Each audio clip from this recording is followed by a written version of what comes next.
आता एक ब्रेकिंग बातमी बघूया।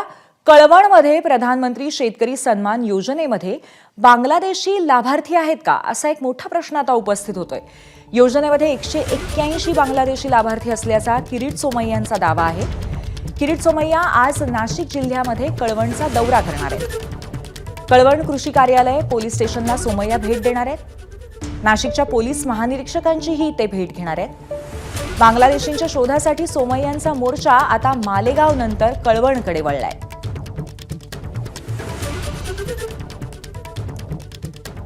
आपण संदीप जेजूरकर यांच्याशी या संदर्भात संवाद साधूया।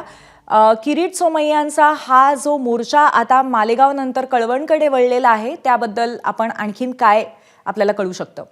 पूर्वी कळवण येथील प्रधानमंत्री किसान सन्मान निधी योजनामध्ये 181 बोगस बांगलादेशी लाभार्थी असल्याचा दावा जो आहे तो माजी खासदार किरीट सोमय्या यांनी केलेला आहे। किरीट सोमय्या सध्या बांगलादेशी शोधण्याच्या एक मोहीम घेऊन निघालेले आहेत। मालेगावमध्ये देखील त्यांनी बांगलादेशी असल्याचा त्यांनी दावा केला होता, त्यानुसार तिथे यासाठीची चौकशी देखील झाली होती। आज हेच किरीट सोमय्या आज कळवण दौऱ्यावर आहेत। तेथील जे आहेत ते प्रधानमंत्री किसान सन्मान निधीमध्ये 181 बोगस बांगलादेशी लाभार्थी असल्याचं त्यांनी आज ट्विटद्वारे कळवलेलं आहे। कळवणमधील जे आज तालुका कृषी कार्यालय असेल तसेच संबंधित पोलीस ठाणे असेल या ठिकाणी ते अधिकाऱ्यांशी हितगुज करणार आहेत, त्यांना काही पुरावे देखील ते जोडणार आहेत। त्यांनी आज जे सकाळी ट्विट केलं यामध्ये त्यांनी प्रकरणामध्ये लाभार्थींची यादी त्यांनी सादर केलेली आहे आणि आज नाशिकला पोलीस महानिरीक्षक थोडक्यात पुन्हा एकदा आपल्याला किरीट सोमय्या या मुद्द्यावर आक्रमक होताना पाहायला मिळतील। धन्यवाद आपण दिलेल्या माहितीबद्दल। बातम्यांच्या विश्वातला सगळ्यात मोठा मंच,